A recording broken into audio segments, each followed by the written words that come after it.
Hi there, Scott ROCKFILE back with another podcast review for you. Going to talk about the 2014 film Wolf Creek 2.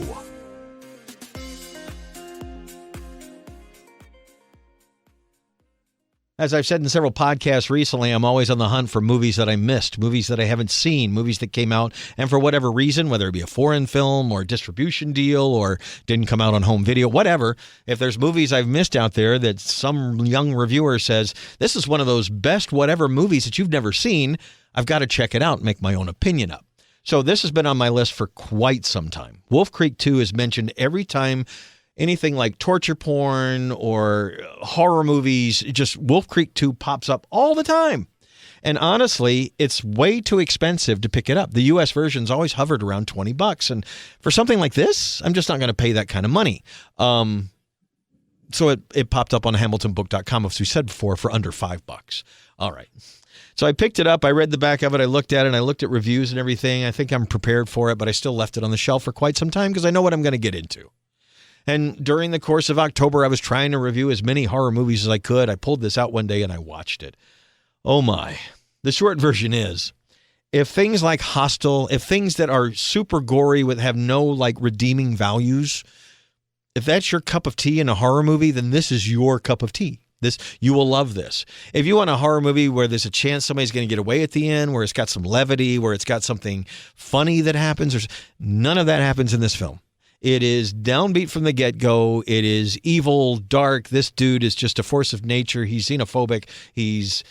Anyway, it wasn't scary to me. It was not depressing. It just bothers you because there's no redeeming quality.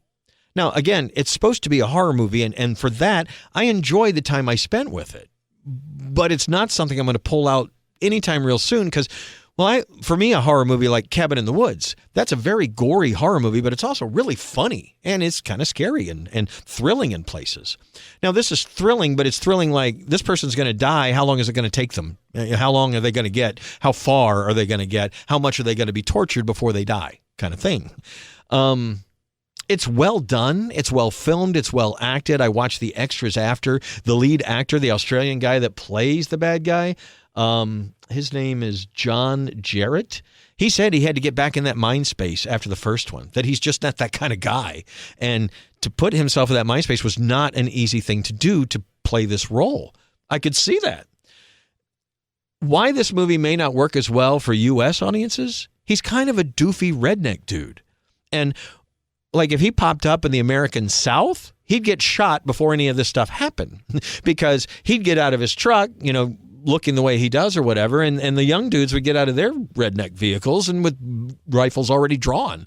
That's how it would roll in the South. But in Australia, you've got, in this particular case, you had a young couple from Germany who are hiking and that kind of thing, and they just happen across this guy, or cops who happen across this guy and want to fuck with him, and then, pardon my French, and then he's not going to tolerate that. The movie is, like I said, it is a good horror movie if that's what you're looking for, but this is not my kind of horror movie. Now, do you need to see Wolf Creek 1? No. I have not. It's hard to get over here. I've heard that Wolf Creek 1 is coming out. They're making a third one. I think they're all three going to get a better release in the United States. The second one, for whatever reason, did get a release here, and you can buy it on Amazon or whatever right now. Like I said, though, it was cheaper at HamiltonBook.com. I wasn't going to spend $20 on a film like this, and so glad I didn't. But for $5 to do this review and tell you about it, maybe loan it to a couple of my friends who would enjoy it, sure. Nice packaging materials on the company that made it all. It comes with the Blu-ray and the DVD. It had a two-sided cover that you could flip. You wouldn't flip around because it was basically advertising their other movies on the inside.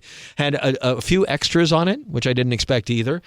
It was a low-budget film. Its budget was like $1.7 million Australian, but it made $4.7 million. Made 4 times its budget. So it was considered a hit, and that's why they're going to make a third one. The guy, Greg McLean, who wrote and directed the first one, wrote and directed the second one. I think he does very well, and I think he's going to be somebody to watch.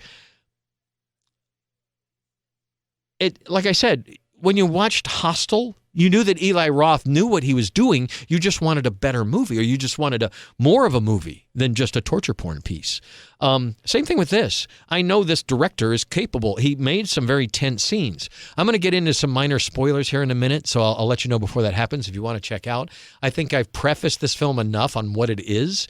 It's a dude that people stumble across him, and he kills and guts pigs for a living. So what do you think he does to humans? He wants them to cross him that he doesn't like. There's a chilling scene where he tells somebody, people like me eat people like you for breakfast and poop you out. But with him, it takes on a little more terrifying tidbit, so to speak. But anyway, if this is your cup of tea, great. Go watch it. If it's not your cup of tea and I've warned you away from it, good. There are better horror movies out there. Not saying this is a bad one. It just has a particular audience. Somebody that says, I've seen everything and movies are too light for me, that the last Evil Dead movie didn't have enough gore or wasn't mean enough. Well, this movie's mean enough then. If you're looking for one of the top tier, this is just a mean, naughty, nasty, gritty movie, Wolf Creek 2 is going to get you, and Wolf Creek 3 is coming. I at some point may watch the first one, but anyway. So to get into a little spoiler talk in 3, 2, 1. There's not that many people in the movie that get killed. There's a couple cops in the beginning. There's a German couple, and there's a dude and his girlfriend. Or no, it's just a dude. That's right. And what happens through the first hour is what you expect. But then we get to about a third of the film that is the bad guy and one guy, and they start having a relationship. And I'm all cool for scenes like this, but it's stretched on and on to the point of, I don't care if he gets out. Can we just end this scene? Because he's having one of these conversations with a crazy guy, and at one minute they're friends, and the next minute he wants to cut a finger off or whatever. And it goes back and forth and back and forth and back and forth. And after back and forth and back and forthing for 10, 15, 20 minutes, I'm like, okay, this has gone on way longer than all the other stuff that happened before. Now, it does have a point at the end. It does have a point, and this does make sense to a certain extent. I'm not saying it was bad. I'm just saying it slowed the movie that was cooking along at a good pace for the first hour to a crawl for the last third to just become basically a relationship torture porn piece.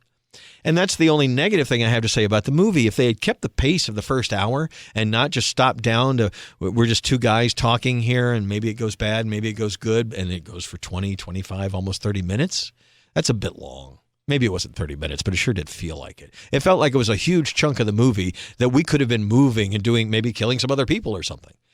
But in the end, like I said, it was justified. I see where it was going and all that.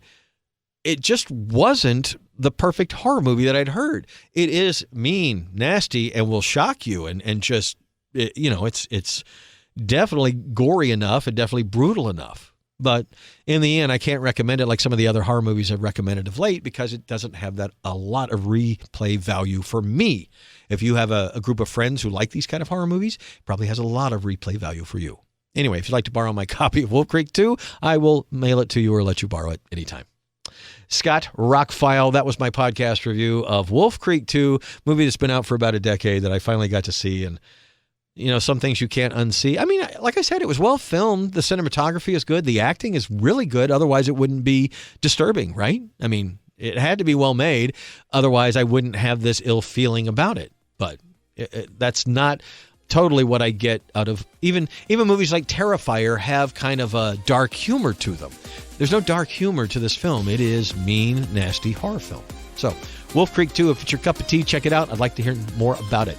I've got more reviews coming up, including I'm going to be doing some PlayStation 5 game reviews, and I'm rewatching the Harry Potter movies. I'm on the second one already, so we'll talk about that in upcoming podcast. Thank you for listening. Have a spectacular day.